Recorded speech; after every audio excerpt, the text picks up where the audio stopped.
నమస్తే, నేను మీ కుప్ప పద్మిని. ఇన్నాళ్ళు మీ సపోర్ట్ ని నాకు అందిస్తూ, మీ ప్రేమని నాకు అందిస్తున్న ప్రతి ఒక్కరికి కృతజ్ఞతలు. ఇప్పుడు చూడబోతున్న ఈ వీడియో కూడా ఖచ్చితంగా మీకు ఉపయోగపడుతుంది. లైక్, షేర్ అండ్ సబ్స్క్రైబ్ చేసి మీ ఇష్టాన్ని అలాగే మీ సపోర్ట్ ని నాకు అందించండి. అలాగే ఈ వీడియో పట్ల మీ అభిప్రాయాన్ని కమెంట్ సెక్షన్ లో కమెంట్ చేసి నాకు తెలియజేయండి. నమస్తే, వెల్కమ్ టు అవర్ ఛానల్. నేను పద్మిని. ప్రస్తుతంతో పాటు ప్రముఖ ఆధ్యాత్మికవేత్త, ప్రముఖ న్యూమరాలజిస్ట్ లక్ష్మీ నరసింహస్వామి ఉపాసకురాలు శ్రీమతి స్రవంతి గారు మనతో పాటు ఉన్నారు. మాట్లాడదాం. నమస్తే అక్క. నమస్తే పద్మిని. అక్క, రకరకాల పాపాల గురించి మనం వింటాం. పాపానికి ప్రాయశ్చిత్తం అనేది ఓ పద్ధతి ఉంటుంది. ఖచ్చితంగా ఇలా చేసుకోండి, ఇలా చేసుకోండి. కానీ పంచమహాపాతకాలు అంటే మాత్రం కొంత వెన్నులో నుంచి వణుకు పుట్టేటటువంటి పరిస్థితి ఉంటుంది. వాడి జోలికి వెళ్ళకూడదు. అసలు ఏమిటి పంచమహాపాతకాలు అంటే? మరి వీటికి నిష్కృతి ఉంటుందా? ఒక్కసారి మీ ద్వారా. తప్పకుండా చెప్తాను పద్మిని. ఎందుకంటే కొన్ని తెలుసుకుంటే అలాంటి తప్పులు చేయకుండా ఉంటాము అనేది ఖచ్చితంగా మనం నేర్చుకోవాల్సినవి ఉన్నాయి. పిల్లలకి కూడా చెప్పాలి, ఏది తప్పు ఏది ఒప్పు అనేది చెప్పాలి కదా పిల్లలకి. సరే, మనం కూడా తెలుసుకోవాలి అంటే కనుక పంచమహాపాతకాలు అంటే బ్రాహ్మణ హత్య, బ్రాహ్మణుడిని చంపితే చాలా పొరపాటు, తప్పు. అలాగే బంగారం దొంగలించడం, బంగారం దొంగతనం చేస్తే కూడా అస్సలు క్షమించరాని నేరం. అలాగే మద్యపానం తాగడం, అది ఎవరైనా కానీ. ఇవాళ రేపు ఎంతమంది అయితే పంచమహాపాతకాలు చేసేసుకుంటున్నారు. 50 to 60% చేస్తున్నారు జనాలు. ఆడవాళ్ళు కూడా అలవాటు చేసుకున్నారు. సమానత్వం ఇక్కడ తెలుసుకున్నాం మనం. అలాగే గురుపత్నితో సాంగత్యం, అలాగే ఇటు ఆడవాళ్ళు వైపు వేసుకుంటే గురువుతో సాంగత్యం ఏర్పరచుకోవడం కూడా చాలా తప్పు. అయితే ఇవన్నీ మేము చేయట్లేదండి. ఇంకొకటి, వీటన్నిటిని సమర్థించడం, ఈ నాలుగిటిని సమర్థించడం. ఫర్ సపోజ్ తమ్ముడు చెల్లెలో ఉన్నారనుకో, వాడికి అసలు వాడు తాగేవాడు కాదు, వాడి ఫ్రెండ్స్ అలవాటు చేశారు వాడికి. వింటాము. ఈ మధ్య నేను బాగా విన్న మాట, తాగమంటున్నాను మేడం, ఇంటికి వచ్చి తాగమంటున్నా, బయట తాగొద్దని చెప్తున్నా నేను. అంటే తాగేసి బండి మీద నడిపొస్తే ఎలా ఏమన్నా అవుతే ఎవరు జవాబుదారి? ఇది తల్లుల నుంచి వింటున్నారా? భార్యల నుంచి గాని, తల్లుల నుంచి గాని. మరి ఇందులో ఉన్నటువంటి ఒక చిన్న పాజిటివ్ ఏంటి అంటే, out of love, out of concern, వాళ్ళు సేఫ్ గా ఉండాలన్న దృష్ట్యా వాళ్ళు ఆ మాట అంటున్నారు. నేనేం అనట్లేదు. మరి వాళ్ళు తప్పదు, అనుభవించవలసిందే. మనం ఎందుకు చేస్తున్నాం అనేది తర్వాత విషయం. అసలు తప్పు చేసావా లేదా అనేది కావాలి. అగ్నిని ముట్టుకుంటే కాలుతుంది. కాబట్టి ఇక్కడ తాగే వాళ్ళు ఏం గుర్తించాలి అంటే, వాళ్లే కాదు వాళ్ళ చుట్టూ ఉన్న వాళ్ళకి కూడా ఆ పాపాన్ని పంచుతున్నారు అనేది ఖచ్చితంగా మనం తెలుసుకోవాల్సిన విషయం. ఈ తాగుబోతులు, సోకాళ్ళు తాగుబోతులు ప్రొవోక్ చేస్తారు. ఎవరైనా తాగకుండా ఉంటే, నువ్వేం మగాడివిరా, అది నువ్వు అసలు ఆడవాళ్ళు తాగుతున్నారా. ఇది అరుణ్ చాలా సార్లు ఫేస్ చేసినటువంటి సమస్య. ఇట్లా అంటే ఇంట్లో తన ఇబ్బందుల నుంచి తాగకూడదు అని దృఢంగా నిర్ణయించుకున్న తర్వాత, నువ్వు మగాడివేనా అని అడిగిన వాళ్ళు ఉన్నారట. ఎట్లా చూడాలక్క ఈ అంశాన్ని? అంటే తను చెడిపోవడమే గాక పక్క వాళ్ళని చెడగొట్టడంలో చాలా ఉద్దండులు ఉంటారు అని మనం ఖచ్చితంగా చెప్పుకోవచ్చు. అయితే ఎవరేమన్నా కూడా, ఇప్పుడు ఎలా అయితే అరుణ్ నవ్వి ఊరుకుంటాడో అలానే ఊరుకోవాలి. ఏదో ఫ్రెండ్స్ ప్రేరేపించారు కదా అని చెప్పి, అవతల వాళ్ళు ఇంకో మాట అన్నారు కదా అని చెప్పి. చాలా సందర్భాల్లో బావగారు అనే మాట ఏంటంటే, నేను చాలా కోల్పోయాను దీనివల్ల, నేను తాగకపోవడం వల్ల నేను చాలా కోల్పోయాను అని అంటారు. ఇట్లాంటి హ్యూమిలేషన్స్ మరి బావగారు కూడా ఫేస్ చేస్తారు. కానీ చాలా మంది కూల్ డ్రింక్ ఆఫర్ చేస్తారు. అది కూడా తాగద్దు అనుకో. ఇప్పుడు ఇంకా మనం నేర్చుకున్నాం కదా, కూల్ డ్రింక్ లో ఉంటాయి అన్ని, అవి ఉంటాయి, ఇవి కలిసిపోతాయి అని చెప్పి. కాబట్టి కోవిడ్ వచ్చిన తర్వాత అవి తగ్గిపోయింది కదా, ఇప్పుడంతా వర్క్ ఫ్రమ్ హోమే. అప్పుడు మనం ఆలోచించాల్సింది ఏంటి అంటే, ప్రేరేపించినా కూడా ఆ తప్పుని చెయ్యకూడదు అనేది మైండ్ లో గుర్తుపెట్టుకోవాలి. అయితే బ్రాహ్మణ హత్య అని అన్నాం కదా, మరి ఎవరైనా హత్య చేయొచ్చా అంటే, అసలు ఎవరిని కూడా హత్య అనేది ఎవరిని చేయకూడదు, నీకు ఎంత కోపం వచ్చినా కూడా. అయితే హత్య అంటే ఇక్కడ ఇది కేవలము నువ్వు శారీరకంగా చంపేస్తున్నావా అనే కాదు, మానసికంగా చంపడం కూడా చాలా పొరపాటు. మానసికంగా ఎవరినైనా ఇబ్బంది పెడితే దీని బదులు నన్ను చంపేస్తే పోయేది అని అంత బాధపడతారు అనమాట. అలా కూడా మాట్లాడడం కూడా పంచమహాపాతకం కిందకే వస్తుంది. ఎందుకు ఇవన్నీ ఇలా మామూలుగా 4 అవుట్లైన్ గా రాశారు ఏంటి అని అంటే, మనం ఆలోచిస్తున్నప్పుడు మన స్ఫురణకు వస్తుంది, అయ్యో నేను ఇంత మాట అనేసానా, పొరపాటుగా అన్నానే, క్షమాపణ చెప్దామే అనే ఆలోచన మనంతటా మనకి రావాలన్నమాట. అందుకని చెప్పి ఇవి పైపైన రాసి వదిలేశారు ఈ పంచమహాపాతకాలు అని చెప్పుకోవచ్చు. బంగారం అనుకో, కొంతమంది ఏం చేస్తారు అని అంటే, మనిషి మీద చాలా కోపం ఉందనుకో, ఆ బంగారం దాచేసి ఊరుకుంటారు, చెప్పరు. తర్వాత ఎప్పటికో అప్పుడు మళ్ళీ వీళ్ళే తీసుకెళ్లి పెట్టే వాళ్ళని కూడా నేను గమనించాను. నేను కావాలనే చేశాను, నేను తప్పు చేసి నాకు ఏ పాపం అంటున్నా పర్వాలేదు, ఆ రోజుల్లో అప్పుడు నాకు చాలా కోపం వచ్చింది, నేను చేశానండి అని చెప్తారు. అలా కూడా చేయకూడదు. మనిషిని ఎప్పుడు కూడా హింసించకూడదు, అలా బాధ పెట్టకూడదు అనమాట. ఇంకొకటి, మీకు ఎక్కడైనా బంగారం దొరికినా కూడా అది తీసుకొని వెళ్ళి చక్కగా హుండీలో వేసేసేయండి దేవుడి గుళ్ళో. అస్సలు పొరపాటున కూడా బంగారం ఫ్రీగా మన దగ్గరికి రాకూడదు, ఫ్రీగా మనం ఎవరికి ఇవ్వకూడదు, గిఫ్ట్ గా కూడా బంగారం ఇవ్వకూడదు. లక్ష్మిని ఇచ్చినట్టే బంగారం ఇస్తే. సరే, మీరు ఎవరన్నా ఏ అన్న కూతురో ఏ చెల్లెలు కూతురో అని చెప్పి మీరు ఇస్తే ఒక్క 10 రూపాయలు వాళ్ళ దగ్గర నుంచి తీసుకోండి. ఓకే, అలా తీసుకుంటే మంచిదని నా ఉద్దేశం. నేను అలానే చేస్తాను ఎవరికైనా ఇచ్చినా కూడా.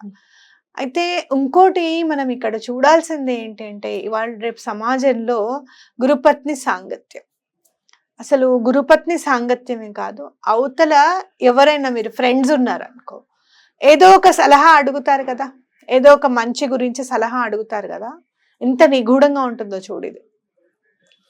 సలహా అడిగినప్పుడు వాళ్ళ సలహాని నువ్వు తీసుకున్నప్పుడు వాళ్ళ నీకు గురువుతో సమానమేగా. ఇంకా కరెక్ట్, అవునా? తెలియని విషయం చెప్పినా సలహా తీసుకుంటే గురువుతో సమానమే కదా. లేదు, వాళ్ళకి ఇంకొకటి ఏంటంటే, నువ్వేదన్నా ఇల్లు కట్టుకోవడానికో, లేకపోతే ఇవి ఎక్కడ దొరుకుతాయిరా, ఇవి ఫ్రీ, తక్కువ క్వాలిటీ, తక్కువలో మనకి ఎక్కడ దొరుకుతాయి అని చెప్తే, బలానా వాళ్ళు ఉన్నారు, వాళ్ళు నేను చెప్తే నీకు తక్కువకి పంపిస్తారని చెప్పి అలాంటి సహాయం కూడా తీసుకుంటాం. అప్పుడు కూడా అతను, ఆ స్నేహితుడు కూడా గురువు కిందకే సమానం. అంటే ఏంటంటే, ఎప్పుడు కూడా అవతల పరాయి స్త్రీ సాంగత్యం అనేది కోరుకోకూడదు ఎటువంటి పరిస్థితుల్లోనూ అని చెప్పి మనం ఇక్కడ అర్థం చేసుకోవాలి. ఇప్పుడు మనం చెప్తే గురుపత్ని కాకుండా ఇంకెవరితో ఉన్నా తప్పు లేదా అనే క్వశ్చన్ మార్క్ వస్తుంది అనమాట. కాదు, ఎవరినైనా కూడా మీరు, మనం పరమాచార్య గారి గురించి మనం చెప్పుకుంటుంటే, పరమాచార్య గారు ఏమంటారు తెలుసా, చాలా నేర్చుకోవాల్సింది ఉంది నాకు, ప్రతి ఒక్కళ్ళ నుంచి నేను నేర్చుకుంటూనే ఉంటాను ప్రతిరోజు అని చెప్తారనమాట. అంటే జగద్గురువులకే అంతలా ఉంటే, ఇప్పుడు మనం ప్రతి ఒక్కళ్ళ దగ్గర నుంచి నేర్చుకుంటున్నాం అంటే ప్రతి ఒక్కళ్ళు మనకి గురువుతో సమానమే. ఇంకా ప్రతి పరాయి స్త్రీ, అలాగే పరాయి మగవాడు మనకి గురువుతో సమానమే. ఇంకా ఇక్కడ మనము చూస్తే గనక చెట్టు చేమలు, అలాగే పిచ్చుకలు, వీటిని చూసి నేర్చుకోవాలని మనం అనుకుంటూ ఉంటాం కదా. మన ముందు ఉన్న చరాచర సృష్టి అంతా కూడా మనకి గురువుతో సమానమే. కాబట్టి ఎటువంటి పరిస్థితుల్లోనూ పరాయి స్త్రీతో గాని, పరాయి మగవాడితో గాని సాంగత్యం అనేది ఉండకూడదు అని ఇక్కడ మనం అర్థం చేసుకోవాలి. మనం విశ్వనాథ్ సార్ గారి వాట్సాప్ లో చూస్తే, ఆయన రాసింది, వాట్సాప్ లో ప్రతి ఒక్కళ్ళు పెట్టుకుంటారు కదా, ఆయన ఏమని రాశారో తెలుసా, నన్ను కలిసేవాళ్ళు నాకంటే ఎంతో కొంత గొప్పవారుగానే నేను భావిస్తాను అని రాశారు అనమాట. అంటే ఏంటి, ప్రతి ఒక్కళ్ళ దగ్గర ఏదో ఒకటి నేర్చుకోవడానికి నాకు అవకాశం ఉంటుంది. ఇప్పుడు ఎవరిదైనా చూసారు, హార్స్కోప్ చూసారు అనుకో, అది ఎలా జరుగుతోంది, ఇప్పుడు తన దగ్గరికి వచ్చినప్పుడు ఏదైనా ఉండకూడదు అంటే, ఎప్పుడు అప్పటి వరకు రాంది వచ్చింది అనుకో, మరి అక్కడ ఆ జాతకం నుంచి ఈయన నేర్చుకున్నట్టే కదా, ఎంతో కొంత కొత్త విషయం నేర్చుకున్నట్టే. సో ఎవరో ఒకళ్ళు, నాకంటే వచ్చిన వాళ్ళందరూ కూడా ఏదో ఒక విషయంలో నాకంటే గొప్పవారుగానే నేను భావిస్తానంటే, అందరిలోనూ గురువుని చూడడం అనేది చాలా ఇంపార్టెంట్ మనకి అనేది మనం అర్థం చేసుకోవాలి. సో ఎటువంటి పరిస్థితుల్లోనూ పరాయి వాళ్ళతో లింక్ పెట్టుకోకూడదు అనేది భగవంతుడు మనకి నిగూఢంగా కాకుండా లోపలికి వెళ్తూ అర్థం చేసుకునే విధంగా, మనము ఎందుకండి అన్ని రాయొచ్చు కదా, అన్ని చెప్పచ్చు కదా అనంటే, మనము పెన్సిల్ ఎట్లయితే షార్ప్ చేసుకుంటామో అట్లా మనం షార్ప్ చేసుకోవాలి. ఇలా ఇలా అంతా గీసేసిన తర్వాత గుర్తుందా నీకు? ఇట్లా దాని మీద పెట్టి ఓన్లీ ములుకుని కూడా షార్ప్ చేసేవాళ్ళం, అవునా కాదా? అంత షార్ప్ చేసుకోవాలి మన ఆలోచనలని. అప్పుడు ఏదైనా తప్పు చేసినప్పుడు నీ ఇన్నర్ వాయిస్ కి అర్థమైపోయింది అనుకో, అలవాటు అయిపోయింది అనుకో, ఇది తప్పు, ఇది చెయ్యొద్దు, ఇది ఇలా చేయకూడదు అనేది మనకు చెప్తూ ఉంటుంది అనమాట. కాబట్టి ఈ విషయాలన్నీ కూడా నిగూఢంగా ఆలోచిస్తూ నేర్చుకోవాలి. మరి వీటికి నిష్కృతి ఉందా? పంచ మహాపాతకము అని అంటే, మహాపాతకం అంటే ఏంటి? ఇంకా చాలా విపరీతమైన పాతకం అనమాట. అట్లా నిష్కృతి ఉండదు ఇందులో. మీరు ఎవరిని హింసించకూడదు అని అంటే, గోహత్యల్ని కూడా, మీరు బ్రాహ్మణ హత్య అని అంటున్నాం కదా మనము, అక్కడ ఇంకోటి నిగూఢంగా మనం ఏర్పాటు చేసుకోవాల్సింది ఏంటి అని అంటే, గోమాతని కూడా హింసించకూడదు అనేది కూడా గుర్తెరగాలి. కాబట్టి తప్పులన్నీ చేసేసి చెంపలేసుకుంటాము అంటే తెగిపోయే వీడిపోయే పాపము కాదు ఇది. వీటి జోలికి వెళ్ళొద్దు, అవగాహన తీసుకురావడం కోసం చెప్తున్నారు. ఎంతో కొంత పశ్చాత్తాపం ఉపయోగపడుతుందా? పశ్చాత్తాపము ఉపయోగపడితే దాన్ని ఎలా నిష్కృతి చేసుకోవాలి అనే సొల్యూషన్ మీ దగ్గరకు వచ్చేస్తుంది. నేను చెప్పక్కర్లా, త్రికరణ శుద్ధిగా పశ్చాత్తాపడి భగవంతుడి దగ్గర 2 చేతులు ఎత్తి దండం పెడితే ఎటువంటి పరిస్థితుల్లోనూ ఆయన దారి చూపిస్తాడు. అది ఎవరికి దండం పెట్టుకుంటారు? గురువుకి దండం పెట్టుకోవచ్చు, లేదు అంటే గనక మీరు నమ్మే భగవంతుడికి దండం పెట్టుకోవచ్చు. కానీ గురువుకి దండం పెట్టుకుంటే మనవాడు కదా, అయ్యో పశ్చాత్తాపడుతున్నాడే, ఎంతో కొంత ఇవ్వాలి అని చెప్పి శ్రీపాద శ్రీవల్లభులు చెప్తారు చూడు, తోటకూర ఇవ్వని వాడి గురించి, ఆయన గురించి నరసింహ శ్రేష్ఠ ఎవరో ఉంటుంది, ఆయన పేరు సరిగ్గా గుర్తు రావడం లేదు, తోటకూర మాత్రం గుర్తుంది. తోటకూర ఇమ్మంటే చిన్న పిల్లవాడే, ముద్దులెలికే పిల్లవాడే అడిగితే ఇచ్చేరా ఎవరన్నా? ఆ తోటకూర ఈయనంటాడు కోపంతో. ఆయనకి ఎలాంటి అంటే, తర్వాత నన్ను ఇప్పుడు క్షమించంటే కూడా ఇప్పుడు లేదు, నెక్స్ట్ జన్మలో నేను క్షమించాల్సి వస్తుంది అని చెప్తారు స్వామి. అట్లా ఒక్కొక్కసారి చెప్పలేమన్నమాట. ఛాన్స్ ఇచ్చారు అతనికి ఆయన పాపాన్ని నిష్కృతి చేసుకోవడానికి, అది ఆయన గుర్తెరగకుండా బగడాముఖి ఉపాసకుడు మళ్ళీ 1-2 కాదు, మా చిన్నోడు కాదు. అంటే ఏంటంటే నీకు అలా మీరు పశ్చాత్తాపడినప్పుడు ఎవరైనా మీకు ఛాన్స్ ఇస్తే గనక మీరు తప్పకుండా దాన్ని నివృత్తి చేసుకోండి. ఇంకోటి గుర్తు పెట్టుకోండి, లక్షలు ఖర్చు పెట్టేస్తాము, మీ పేరు మీద పూజలు చేస్తాము, ఆ పాపాలన్నీ పోతాయంటే కూడా నమ్మద్దు. ఎందుకంటే మురికి మీరే అంటించుకున్నారు, మీరే కడుక్కోవాలి. ఎవరో కడిగితే ఆ మురికి పోతుందని మాత్రం మీరు అనుకోవద్దు. చాలా అద్భుతంగా వివరించారక్క. ఇది అవగాహన ఖచ్చితంగా రావాలి. తప్పులు చేసేసి తర్వాత తల కొట్టుకుంటే దట్ డజంట్ మేక్ సెన్స్.